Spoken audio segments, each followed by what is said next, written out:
मित्रों, स्वागत है आपका हमारे YouTube चैनल परीक्षा मेंटर पे। आज हम यहाँ आपके लिए एक और वीडियो लेके हाजिर हैं। इस वीडियो में हम यहाँ सामान्य हिंदी के प्रश्नों के ऊपर बात करने वाले हैं। 2022 में जो भी आपका एग्ज़ाम होने वाला है, चाहे वो पीजीटी का हो, टीजीटी का हो, उसमें सामान्य हिंदी के प्रश्न आपसे ज़रूर पूछे जाएंगे। यहाँ पीजीटी की बात करें तो 2022 में आपको हिंदी के 10 नंबर पूछे जाएंगे, सामान्य हिंदी के, चाहे आपका कोई भी सब्जेक्ट हो। और बात करें टीजीटी के सब्जेक्ट की, तो सामान्य हिंदी के उसमें आपको 15 प्रश्न पूछे जाएंगे। दोनों ही कैटेगरी की बात करें, टीजीटी और पीजीटी की, तो दोनों ही तरह के अभ्यर्थियों को या फिर जिसका जो भी सब्जेक्ट है, आपको जनरल हिंदी में 40% मार्क्स लाने ही होंगे। यानी 15 में से आपके 6 प्रश्न सही होने चाहिए। यदि आपके 6 प्रश्न सही नहीं होते हैं तो आपका प्रश्न पत्र का मूल्यांकन नहीं किया जाएगा, यानी आप रिटर्न से बाहर हो जाएंगे। तो इसीलिए मिनिमम मार्क्स यहाँ लाने होंगे। जनरल हिंदी की बात करें या जनरल इंग्लिश की बात करें तो आपको इसमें केवल क्वालिफाई करना है, यानी 40% मार्क्स आपको लाने हैं। तो इसीलिए हम यहाँ हिंदी के प्रश्नों के ऊपर देखेंगे कि किस तरह के प्रश्न हैं। इस पेपर के अन्य भाग भी हम आपके लिए ज़रूर लाएंगे और ये प्रश्न पत्र सभी के लिए उपयोगी होगा, चाहे उनका कोई भी सब्जेक्ट हो, चाहे हिंदी हो, इंग्लिश हो, एसएसटी हो, साइंस हो, मैथ हो, या बात करें पीजीटी के सब्जेक्ट की, सभी के लिए यह उपयोगी होगा। सबका पैटर्न प्रश्नों का लगभग सेम है। तो देखते हैं यहाँ पे सामान्य हिंदी के प्रश्नों को। और ये प्रश्न पत्र है टीजीटी सोशल साइंस, जो कि सितंबर 2019 में हुआ था।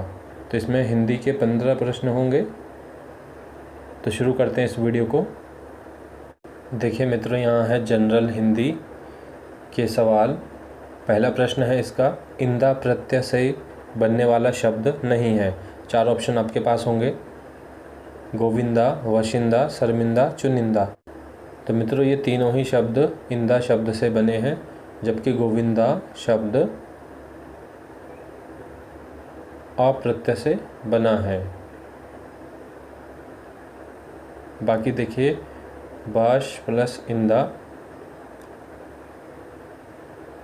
शर्म प्लस इंदा और चुन प्लस इंदा,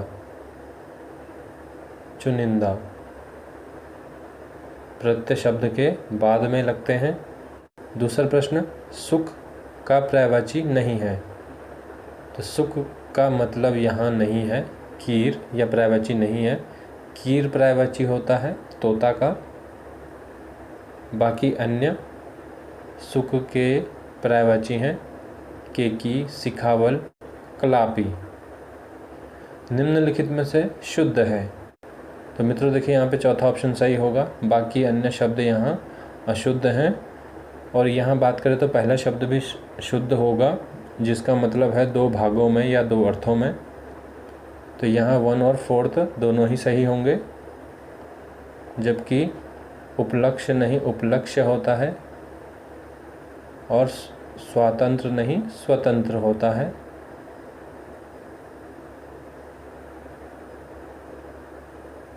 विभव का विलोम होगा या है, तो विभव का विलोम होगा पराभाव।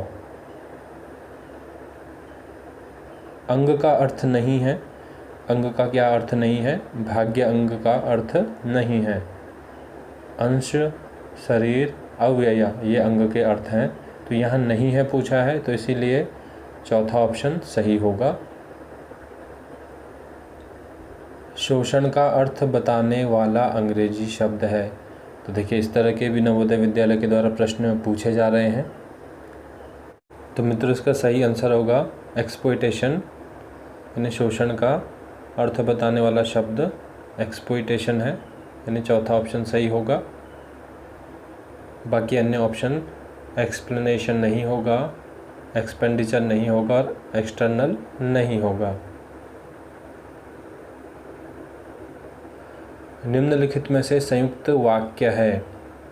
4 ऑप्शन में से 4th ऑप्शन प्रशांत अथवा वर्षा गाना गाएंगी। ये यहाँ पे सही है, लेकिन यदि हम देखें तो यहाँ पर ये सेंटेंस सरल ही कहा जाना चाहिए, क्योंकि संयुक्त वाक्य में 2 उपवाक्य होते हैं। यहाँ पर उपवाक्य नहीं दे रखा है, तो इसलिए यह प्रश्न ही या ये जो ऑप्शन है 4th वाला ये भी सही नहीं लग रहा है, लेकिन नवोदय विद्यालय ने इसे सही माना है। बाकी अन्य ऑप्शन देख लेते हैं। पहला ऑप्शन यहाँ पे मिश्र वाक्य होगा, यहाँ पे की लगा है। सेकंड ऑप्शन यहाँ पे सरल होगा, और अगला जो 3rd है वो भी सरल होगा। 4th ऑप्शन अथवा की वजह से संयुक्त वाक्य है, लेकिन थोड़ा सा सेंटेंस यहाँ पे सही नहीं है। ये प्रशांत केवल एक नाम है, न कि उपवाक्य। अगला प्रश्न देखिए, आभा, छवि, दीप्ति किसके पर्यायवाची हैं? तो ये है ज्योति के पर्यायवाची। पल्लव, पर्ण, धूम्र, दल किसके पर्याय हैं या किसके पर्यायवाची हैं? तो ये तीनों ही पत्ता के पर्यायवाची होते हैं। दीर्घकाय किसका विलोम है? तो दीर्घकाय का विलोम होगा कृशकाय। द्विगु समास का उदाहरण नहीं है। 25 द्विगु समास का उदाहरण नहीं है। देखिए, द्विगु समास होता है जहाँ पर पहला शब्द संख्यावाची होता है। जब उसका हम विग्रह करते हैं तो नवरत्न का होगा 9 रत्नों का समाहार, पंचानन का होगा 5 आननों का समाहार या जिसके 5 मुख हों, बहुब्री भी हो सकता है, और शतक का 100 का समाहार। तो इसीलिए यहाँ पे पहला ऑप्शन सही नहीं है। वपु का पर्यायवाची है, वपु का पर्यायवाची होता है तन यानी शरीर। तो सामान्य हिंदी काफ़ी आसान है। अप्रत्यय से बना हुआ शब्द है, तो देखिए अप्रत्यय से बना हुआ जो शब्द है वह है दानव। इसका जो मूल शब्द होगा वो होगा दनु, और प्रत्यय होगा अ। दोनों को मिलकर यह दानव बनता है। संस्कृत का शब्द है। अगला प्रश्न है, तरंग का अर्थ नहीं है। तो यहाँ तरंग का अर्थ नहीं है सागर। बाकी अन्य अर्थ हैं तरंग के, उमंग, लहर और स्वर लहरी, ये तरंग के अर्थ हैं, लेकिन सागर इसका अर्थ नहीं है। आखिरी सवाल इसका, अवर का विलोम होता है। तो अवर का विलोम होता है प्रवर। प्रवर यानी कि श्रेष्ठ, उच्च, और अवर यानी कि निम्न।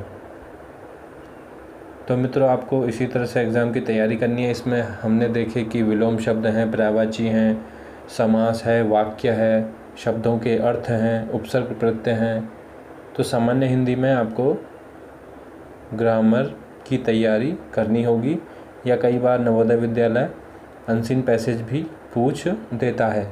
आप चाहे कोई भी अभ्यर्थी हों, चाहे आप पीजीटी के हों या टीजीटी के, आपको यदि आप हिंदी बैकग्राउंड से नहीं हैं तो भी आपको हिंदी पढ़नी ही होगी। तो सामान्य हिंदी के लिए आपको हिंदी का व्याकरण और अनसीन पैसेज, ये सब आपको इनका अभ्यास ज़रूर करना चाहिए। और आप हमारे चैनल के माध्यम से भी बहुत सारे पुराने प्रश्न हमने आपके लिए पहले ही अपलोड कर रखे हैं वीडियो के माध्यम से।